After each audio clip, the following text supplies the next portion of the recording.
Lah, oke. Assalamualaikum warahmatullahi wabarakatuh. Alhamdulillah, hamidan wa musollian, Allahumma sholli ala Muhammad wa ala ali Muhammad. Kita ketemu lagi setiap Kamis tentang dunia public speaking. Jadi public speaking itu adalah dunia yang luar biasa karena kita punya produk apapun, kita punya ide gagasan apapun, kalau kita menyampaikannya tidak bagus, maka produk itu, gagasan itu hanya ada dalam benak pikiran kita saja. Teman-teman sekalian, apa yang disebut dengan public speaking itu adalah ilmu yang dipelajari oleh banyak hal, di banyak orang gitu. Jadi manfaat penting public speaking diantaranya satu, mempermudah penyampaian informasi pesan secara luas. Yang kedua, melalui public speaking kita bisa menyalurkan ide, pemikiran, pendapat kita. Dan yang ketiga, kita bisa mengaktualisasikan semua potensi di dalam diri kita. Dan yang keempat, pasti public speaking adalah mendukung kepemimpinan. Jadi pemimpin-pemimpin hebat di dunia itu rata-rata orang-orang yang memiliki public speaking yang bagus. Ya. Dan public speaking itu juga bisa menentukan kelulusan saat kita mengikuti beberapa ujian, evaluasi. Misalnya ujian skripsi, ujian tesis, ujian disertasi, dan kemampuan itu menjadi tuntutan hampir semua profesi. Sehingga kemudian kita terus mengasah, belajar dunia public speaking itu adalah ilmu alat. Jadi kita bisa bisa pakai ya, kita bisa manfaatkan untuk profesi kita masing-masing. Itulah di antara fungsi dari public speaking, teman-teman sekalian.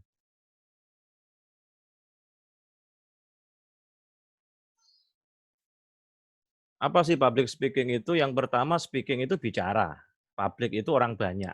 Berarti bicara di depan orang banyak, bicara di hadapan khalayak. Maka ini perlu yang kita sebut seni berbicara. Jadi adalah seni berbicara. Nah, bagaimana public speaking itu? Jadi seni berbicara ini bukan hanya apa yang kita bicara, apa-apa yang dibicarakan, tetapi bagaimana kita membicarakannya itu. Nah, sehingga poin-poin apa saja yang harus kita perhatikan, ini yang akan saya bahas. Nah, pertanyaannya sekarang adalah bagaimana rasanya ketika kita ngomong di depan orang banyak? Biasa saja, apa takut atau gugup, apa malu, apa senang? Kita akan selesaikan dulu bagaimana mengatasi kegugupan itu, bagaimana mengatasi apa demam panggung itu. Ya.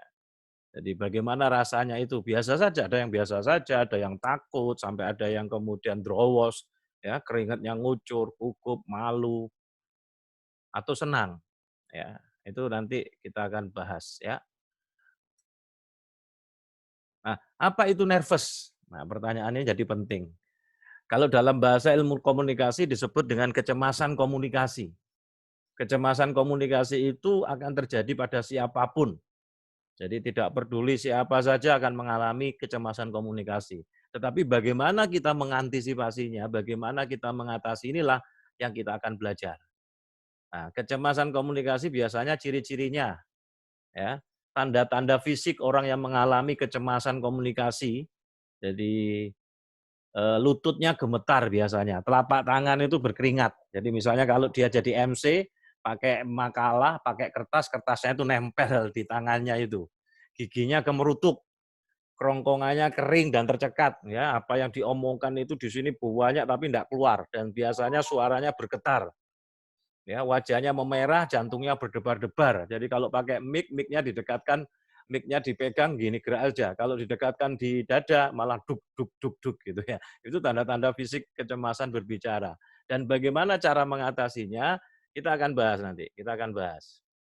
Jadi hal-hal yang sering ditakutkan di dalam public speaking, kecemasan komunikasi itu biasanya takut tidak memenuhi harapan audien. Jadi ketika misalnya takut tidak memenuhi harapan audien, itu juga bisa menyebabkan nervous, itu bisa menyebabkan kecemasan komunikasi. Kemudian takut materinya tidak cukup baik. Ya, kemudian takut tidak mampu menyampaikan dengan baik, takut ada kesalahan ucapan, kata-kata, penampilan dan sebagainya. Ketakutan-ketakutan inilah yang sebenarnya yang menyebabkan nervous.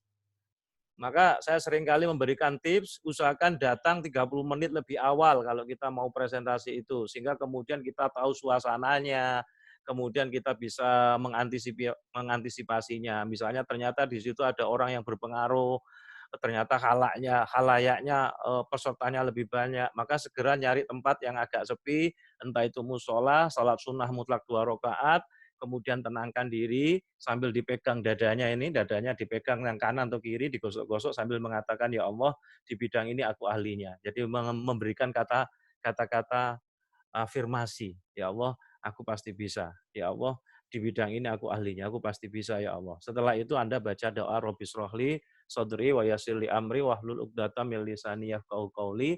Kemudian Anda kembali masuk ruangan dengan jalan dengan tenang, ambil aqua ya, minum untuk basahi mulut, atau kemudian sambil nunggu tadi Anda bisa ngambil permen atau minum aqua kalau kemudian di forum-forum. Jadi datanglah lebih awal.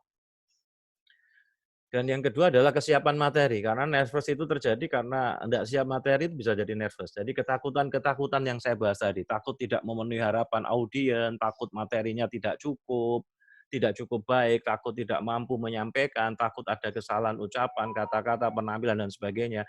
Itulah ketakutan-ketakutan itulah yang sebenarnya menyebabkan nervous.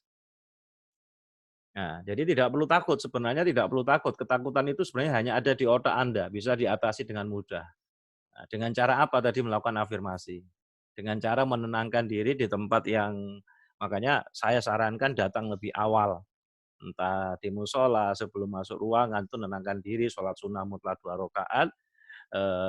Kemudian ada lagi metodenya dengan save. Save itu titik-titik tekannya, titik-titik tappingnya itu ditekan pelan-pelan. Jadi misalnya satu di tengah ini dan saya pasti bisa ya Allah ya titik-titiknya. Nanti saya tunjukkan nanti bisa dihafalkan itu. Nah, itu sambil ditekan berapa kali sambil mengatakan saya pasti bisa ya Allah, saya pasti bisa. Karena aliran darahnya biar lancar lagi. Itu titik-titik dunia kedokteran Cina yang kemudian diadopsi oleh IFT, kemudian diambil oleh Ahmad Faiz Zainuddin, ditambahi SEF, ditambahi S spiritual jadilah SEF.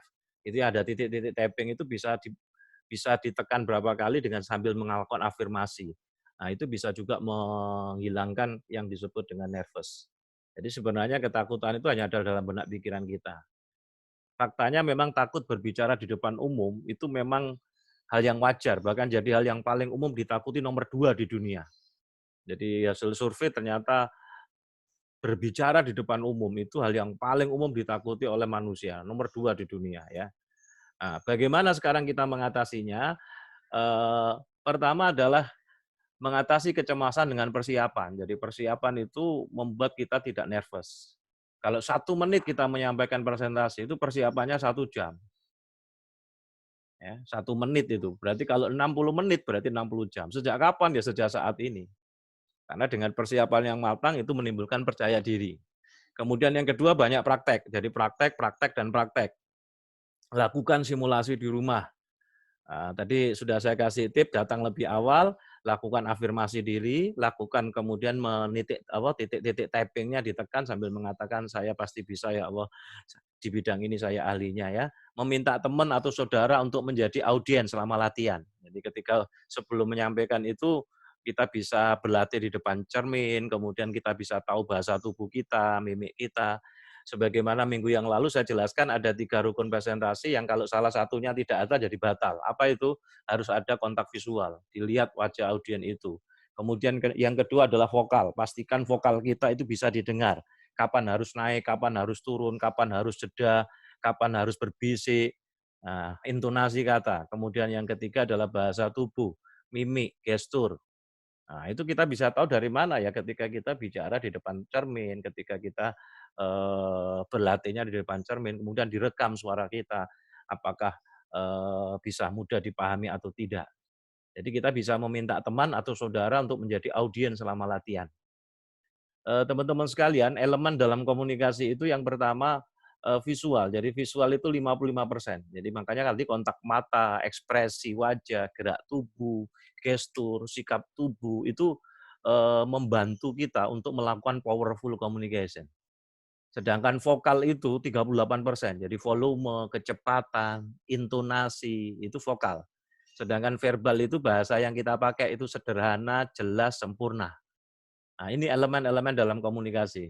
Jadi ternyata 55% yang membantu kita untuk powerful communication itu adalah hal-hal yang bersifat visual. Jadi kontak mata, ekspresi wajah, gerak tubuh, sikap tubuh, itu yang tadi saya bahasakan mimik. Kemudian vokal itu menjadi penting juga. Ya, volume suara, kecepatan, intonasi, kapan harus naik, kapan harus turun, kapan harus jeda, kapan harus berbisik. Nah, kemudian verbalnya gimana? Bahasanya tadi itu ya sederhana, jelas, sempurna. Jadi tidak bertele-tele, orang mudah memahaminya. Nah, sekarang bagaimana persiapan public speaking tadi? Tadi sudah saya ceritakan, latihan pidato. Kemudian yang kedua analisis audiens. Maka sebelum menyampaikan materi, minta sama panitia, itu audiennya itu apa, latar belakang pendidikannya apa, sehingga kita bisa menganalisa, bisa memberikan materi, bisa menyiapkan sesuai dengan audien kita. Kemudian pilih hal-hal yang bisa menarik perhatian. Ya, kemudian buat inti pembicaraan. Nah, jadi bikin alurnya. Kemudian kumpulkan bahan pendukung, kemudian tutup dengan kesan yang baik. Nah, nanti di sesi yang kedua akan saya sampaikan bagaimana membuka, menutup pidato itu dengan baik. Silakan kalau ada yang didiskusikan di sesi yang pertama ini. Itu beberapa hal persiapan public speaking, teman-teman sekalian. Monggo, silakan kalau bertanya bisa dibuka mood-nya. Karena ini dunia public speaking lebih baik banyak bertanya gitu ya. Jadi tidak hanya mendengar saja, silakan. Jadi Assalamualaikum. ya, salam. Ini Bu Nurul.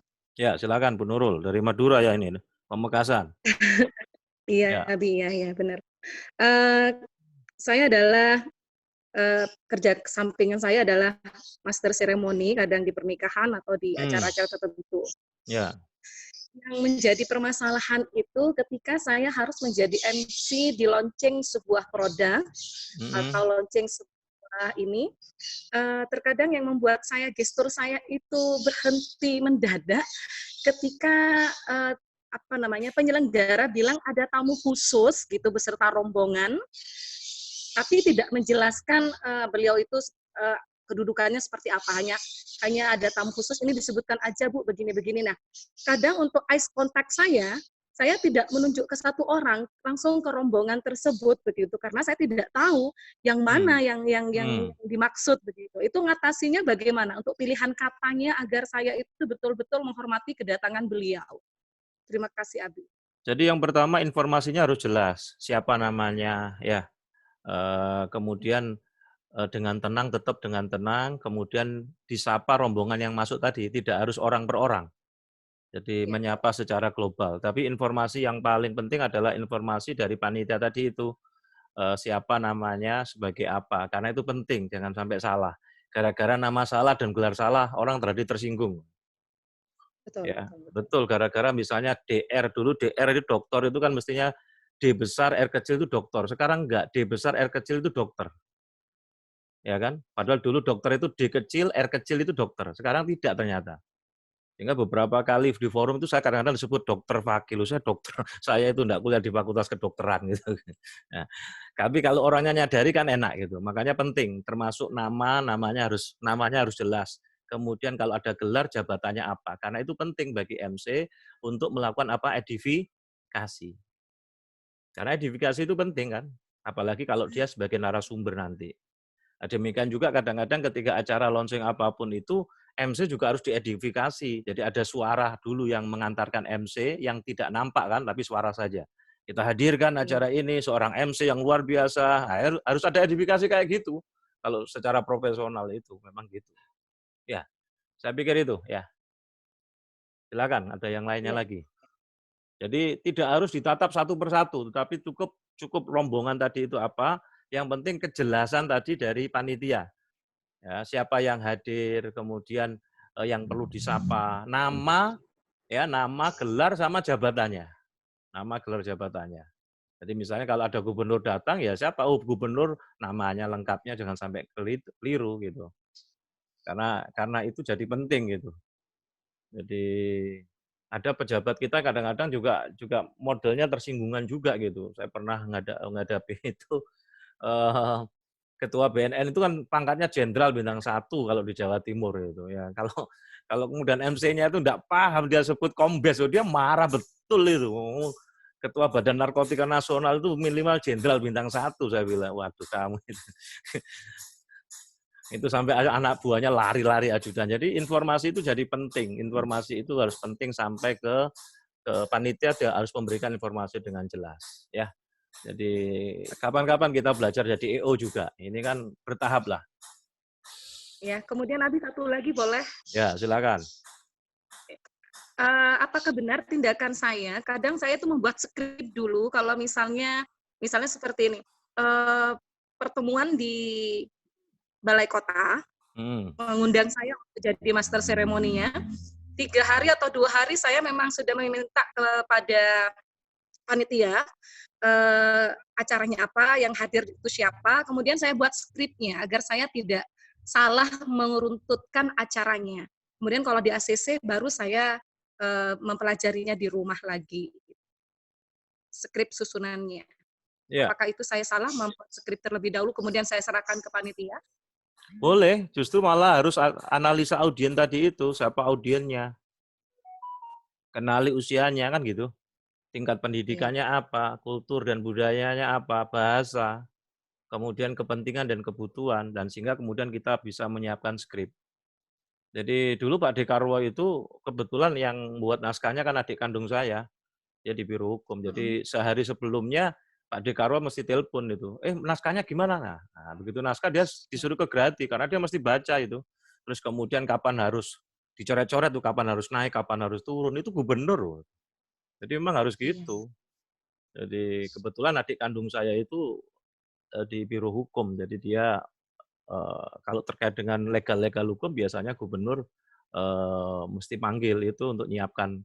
Nah, gubernur yang bagus memang harus harus baca sebelumnya sehingga tahu tahu medan gitu, tahu oh ini wah, ya ini mohon maaf presiden kita tidak kayak gitu yang sekarang ini. Saya kadang-kadang ini jubirnya mana ini, juru bicaranya ini kan dulu SBY itu sudah disiapkan betul oleh kakak kelas saya namanya Daniel Sparingga. Daniel Sparingga itu menyiapkan betul naskah pidatonya SBY dan sehingga dia bisa menguasai. Pak Harto juga gitu, sehingga dia bisa menguasai. Ini saya tidak tahu lah.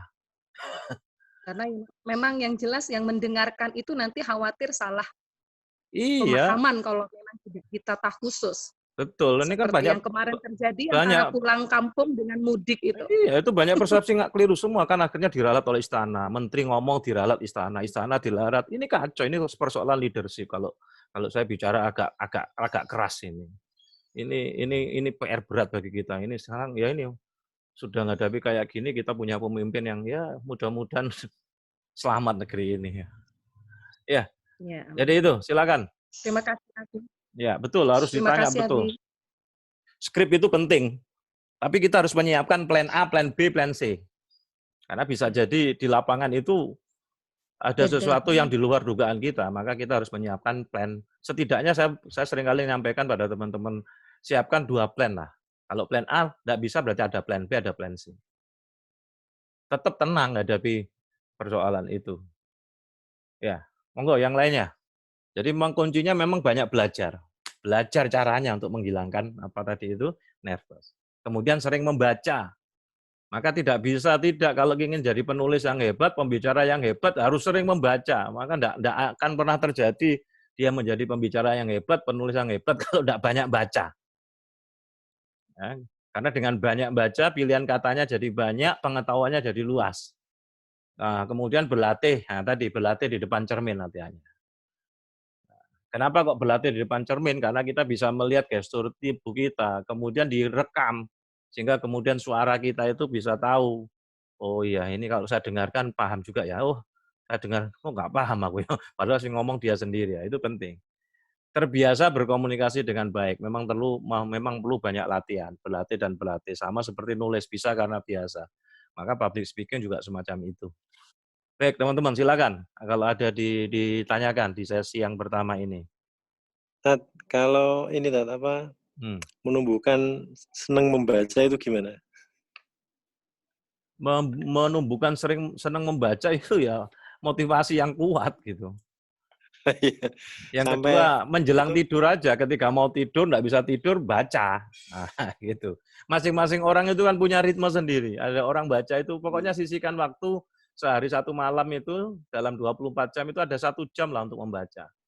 Ya, di luar baca Quran loh ya. Nah, baca Quran, baca. yeah. Nah, 1 jam aja. Kalau nggak bisa, dibiasakan setengah jam. Nah, menjelang tidur atau apa, masing-masing orang punya ritme itu. Nah, dengan cara kita mewajibkan atau mendisiplinkan diri, maka nanti itu akan jadi terbiasa. Nah, kalau kita ingin membiasakan membaca untuk anak-anak kita, ya bapak ibunya harus banyak membaca. Caranya menjelang tidur itu ya baca, terus anak-anak juga dikasih bacaan di samping tempat tidurnya itu. Jadi anak saya itu saya kasih bacaan itu, buku-buku, saya juga baca, sehingga kemudian itu jadi kebiasaan. Terus kalau kemudian ada apa, ngajak wisata atau ngajak rihlah, itu diajak di perpus, diajak di taman bacaan gitu. Siap. Caranya memang kayak gitu untuk melatih budaya membaca itu. Baik teman-teman, ini masih ada waktu kurang lebih 10 menit di sesi pertama. Kita akan break lagi, nanti kita akan masuk di sesi yang kedua. Silakan. Ini jadi memang berlatih, jadi berlatih membaca itu sesuatu yang luar biasa. Kalau enggak banyak bacaan sumber kita sedikit. Nah, ini tadi yang analisa audien tadi itu. Monggo silakan yang lainnya. Kurang menguasai materi Tat, kalau kurang baca ini. Iya betul. Jadi misalnya ketiganya sekalipun kita jadi host, kita harus minta sama narasumbernya itu materinya. Makalahnya itu untuk dibaca di rumah, terus kemudian kira-kira aku bertanya apa. Ya. Yang lainnya, pilih hal-hal yang menarik perhatian. Nah, hal yang menarik perhatian adalah humor, kisah, pengalaman menarik supaya audiens tidak jenuh. Tapi kalau kita tidak punya sense of humor yang tinggi, jangan coba-coba kita kemudian membuka dengan humor. Nanti orang menertawakan ketidaklucuan kita, gitu kan? Nah, kita bisa dengan kisah inspiratif, bisa pengalaman menarik. Nah, supaya audiens itu tidak jenuh. Nah, saya kadang-kadang kalau buka itu saya buka dengan kisah atau dengan kisah nyata yang kemudian itu orang sudah bikin geger gitu. Nah, jadi misalnya saya pernah ngisi itu seumur-umur ngisi pelatihan dijemput pakai mobil ambulan. Ya di Madura saya pernah dijemput oleh pakai mobil ambulan. Orang sudah tertawa, loh kenapa? Ya karena biar cepat gitu kan, berarti kreatif kan. Tapi yang luar biasa begitu masuk di rumah di kampung saya, tetangga kanan kiri saya bingung ini, loh kok pakai ambulan, siapa yang meninggal? Saya cari rumahnya Pak Dokter Fakisar, lu saya, Bapak kan ngisi di Madura, iya pakai ini, iya Pak, biar lancar. Saya cerita ke saya nyata, orang tertawa. Dan itu kisah nyata, bukan kemudian saya tanya, "Loh kenapa pakai mobil ambulan?" "Biar cepet Pak pakai," gitu kan. Begitu keluar jalan raya AS Parman sampai di Ayani, itu sirenenya dinyalakan itu. Kemudian saya tanya, "Lu kok dinyalakan, Pak?" "Oh iya Pak, kalau enggak dinyalakan enggak minggir Pak, biar minggir semua." Kemudian saya tanya, "Lu siapa yang mati?" "Lu kita berdua kan calon mayat Pak."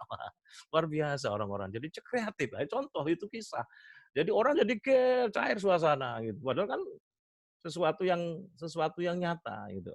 Tapi kalau kita tidak punya sense of humor yang tinggi, jangan coba-coba ceritakan gitu. Karena kalau coba diceritakan kadang-kadang orang menertawakan ketidaklucuan kita kan gitu. Nah, pengalaman yang menarik. Jadi supaya audiens itu tidak jenuh, maka kemudian icebreaker itu perlu dipakai juga. Tapi icebreaker-nya itu dijelaskan di awal. Halo, hai, stand up, yes sir, sit down, thank you sir. Itu jelaskan di awal teknisnya. Sehingga pada saat ketika mereka mulai jemu, kita mainkan icebreaker itu dengan yel-yel, dengan gerak, dengan nyanyi, dengan semangat, nah itu tapi dijelaskan di awal. Kalau tidak nanti mereka bingung loh ngapain gitu. Nah tapi icebreaker itu tidak berlaku pada saat khotbah Jumat. Kalau khotbah Jumat tidak boleh pakai icebreaker ya. Nah, buat inti pembicaraan. Jadi tujuan utama Anda berpidato itu apa? Kemudian tahapan yang harus dilalui. Jadi bikin kayak peta pikiran itu. Sama seperti menulis, bikin kayak peta pikiran. Poin-poin apa yang nanti saya akan sampaikan. Karena apa? Biar tidak ngelambiar, biar tidak ngalor ngidul kemana kemari. Makanya kemudian kalau ada slide, bikin slide. Kalau tidak ada, bikin tulisan kecil, tulisan pakai kartu-kartu. Jadi kalau kita jadi MC atau jadi pembicara, kita bisa bikin kartu-kartu itu. Jadi kalau sudah ditaruh di bawah itu, sudah di bawah. Jadi pakai kartu-kartu kecil. Jangan pakai kemudian naskah. Kadang-kadang kalau pas nervous ngelengket. Acara selanjutnya, sebentar hadirin. Nah, jadi kita pakai kartu-kartu yang kecil-kecil itu kartu ditaruh, kalau yang sudah taruh di bawah. Terus setiap kartu itu ada quote, ada kata-kata motivasi, ada apa kalau misalnya jadi MC dan sebagainya. Jadi buat inti pembicaraan itu jadi penting. Nah, nanti cara penyampaiannya apa? Kemarin sudah saya jelaskan, ada cara penyampaiannya apa? Presentasi yang apa kemarin itu atraktif, kemudian argumentatif minggu yang lalu, kemudian inspiratif dan imajinatif. Jadi ada 4 bagaimana cara penyampaian itu. Cara menyampaikan presentasi yang memukau. Baik teman-teman sekalian, masih ada waktu 5 menit. Kalau tidak ada, saya akan lanjutkan di sesi yang kedua. Silakan, masih ada waktu 5 menit. Jadi kalau cara penyampaian yang umumnya ada yang model impromptu. Impromptu itu cara mendadak tanpa persiapan.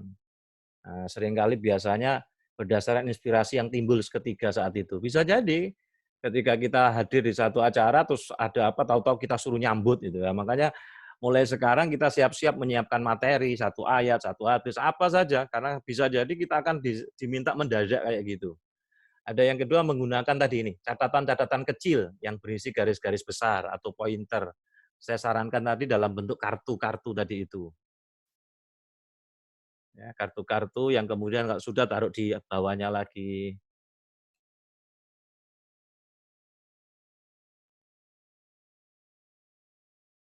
Baik. Nah, ada yang menggunakan naskah skrip secara lengkap. Nah, ini. Tapi ingat jangan dibaca skrip itu. Jadi harus sudah hafal, paling tidak setengah hafal lah.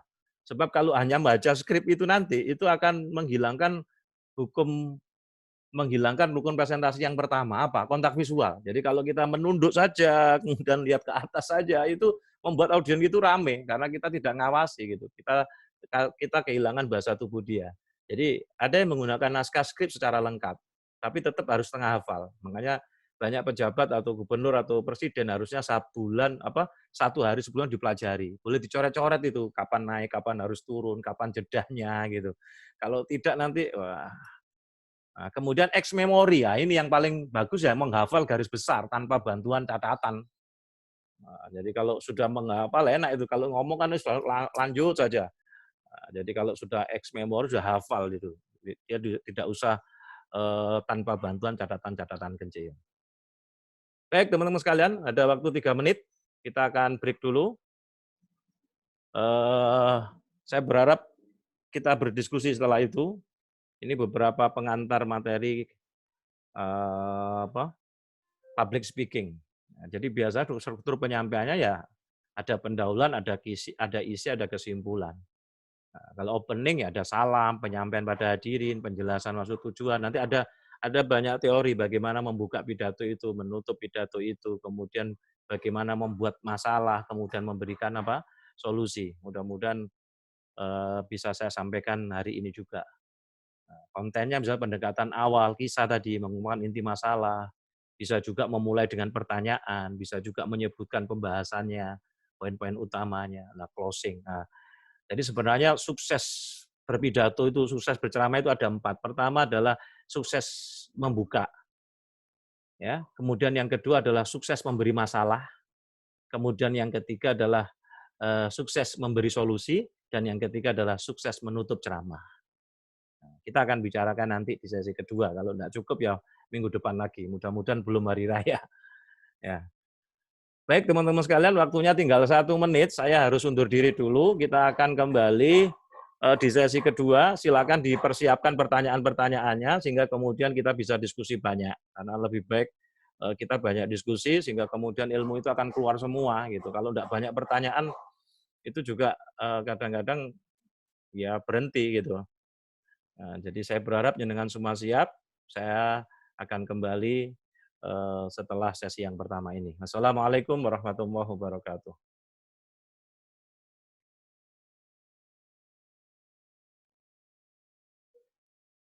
Waalaikumsalam warahmatullahi wabarakatuh.